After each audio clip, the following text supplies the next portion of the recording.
में उड़ना जितना खतरनाक हो सकता है, उतना ही खौफनाक मंजर समुद्र के बीचों बीच भी शायद आपका इंतजार कर रहा हो। जी हाँ,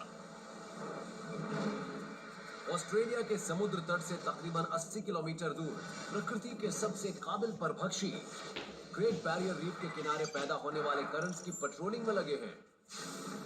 ये मार्लिन है। स्पोर्ट फिशरमैन जेफ हडसन अपने दोस्तों के साथ इस बेकाबू पानी में अपनी बहादुरी का नमूना पेश करने आए हैं। उनकी नजर एक विशाल बिल फिश पर है, लेकिन अचानक कुछ हुआ। उनके दिल की धड़कनें तेजी से बढ़ गई जब एक 270 किलो की मछली जाल में फंस गई। लेकिन बात सिर्फ यही खत्म नहीं होने वाली थी। मछुआरों को एक झटका लगना बाकी था।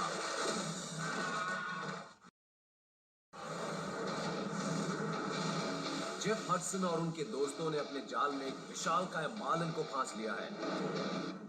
ये शिकारी इस दमदार मछली को फांस तो लेते हैं, लेकिन ये मछली भी इतनी जल्द हार मानने वाली नहीं थी।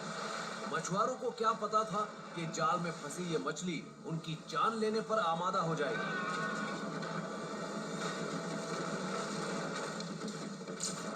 अब अपने आप को इन फिशरमैन की जगह पर रखिए और इस बेकाबू बिल फिश से निपटने का रास्ता खोजिए। एक अनहोनी से बचने के लिए आपके पास बस कुछ ही सेकंड्स हैं। क्या करेंगे आप? ए, इसकी आंखों पर टाल डाल देंगे। बी, इसकी पूंछ को खींचकर इसे रेलिंग से बाहर खींचने की कोशिश करेंगे। या फिर सी, मार्लिन को उसके मुंह से पकड़कर पानी में फेंक देंगे।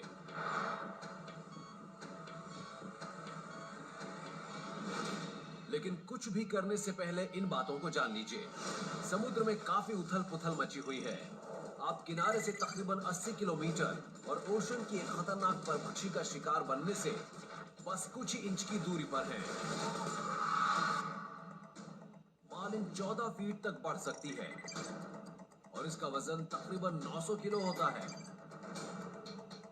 अपने स्लीक डिजाइन और पूरी तरह मांस से बनी बॉडी के साथ ये प्रवासी शिकारी पानी में तकरीबन 100 किलोमीटर प्रति घंटा की रफ्तार से दौड़ती है। ये रफ्तार जमीन पर दौड़ने वाले चीते की स्पीड के बराबर है। इसके ऊपर का जबड़ा एक तलवार जैसा है और बाहर की तरफ निकला हुआ। ये उसकी पूरी बॉडी की तकरीबन 1/4 हिस्से के बराबर है, जिसे वो अपने शिकार को काटने और डराने के काम में लाती है। एक बार फंसने के बाद मार्लिन एक तगड़ी लड़ाई में खुद को झोंक सकती है। इसकी बॉडी की मांसपेशियां इतनी तगड़ी हैं कि मछुआरों ने मार्लिन को खुद पानी से बाहर करीब 10 फीट ऊपर कूदते हुए देखा। खुद को इस जंजाल से छुड़ाने के लिए मार्लिन गलती से बोट पर आ गई और उसने रेलिंग के ऊपर से छलांग लगा दी। उसका भारी भरकम शरीर इतनी तेजी से रेलिंग पर गिरा कि बोट पर मौजूद लोग बाहर गिर सकते थे। आपको जल्द ही कुछ सोचना होगा और आपके पास बस 3 ऑप्शंस हैं। क्या होगा आपका फैसला? ए, बी या फिर सी?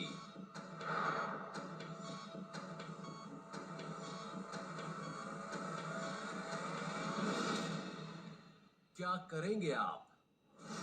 आपकी बोट के अंदर इस विशालकाय मार्लिन ने अफरा तफरी मचा रखी है। ऐसे में आप उसके मुंह को पकड़कर उसे वापस पानी में फेंक सकते हैं। अक्सर मार्लिन को पकड़ने के लिए फिशरमैन उसे मुंह से पकड़कर हुक से बाहर निकालते हैं, लेकिन ऐसा करने के लिए अच्छी खासी मशक्कत लगती है। पर जिस मार्लिन ने आपकी बोट पर आतंक मचा रखा है, वो किसी भी तरह सुस्त नहीं है और उसके बाहर निकले हुए ऊपर के जबड़े पर काबू पाना आसान नहीं। वो जबड़ा नहीं, एक हथियार है।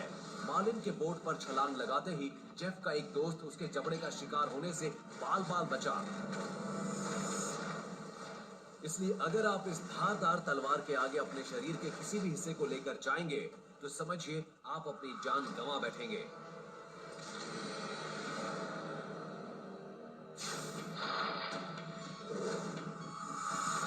क्योंकि मार्लिन के मुंह पर हाथ डालने का मतलब जान से हाथ धोना है, इसलिए उसकी टेल को पकड़कर उसे रेलिंग से बाहर खींचना भी एक और तरीका हो सकता है। मार्लिन्स को स्विमिंग पावर हाउसेस भी कहते हैं और ऐसा करने के लिए उन्हें अपनी मांसपेशियों से ताकत मिलती है जो उनकी टेल को भी उकसाती है और इसी टेल के बल पर वो अपनी पूरी बॉडी को पानी के बाहर काफी ऊंचाई तक उछाल पाती है। इसलिए मार्लिन की टेल के जरा सा भी करीब जाने की कोशिश की तो वो ऐसी मार मारेगी कि आपके होश उड़ जाएंगे। वो एक हथौड़े से पड़ने वाली मार के बराबर है। अगर उसकी टेल को छुआ तो शायद दोबारा आप समुद्र को देखने के काबिल ना बचे।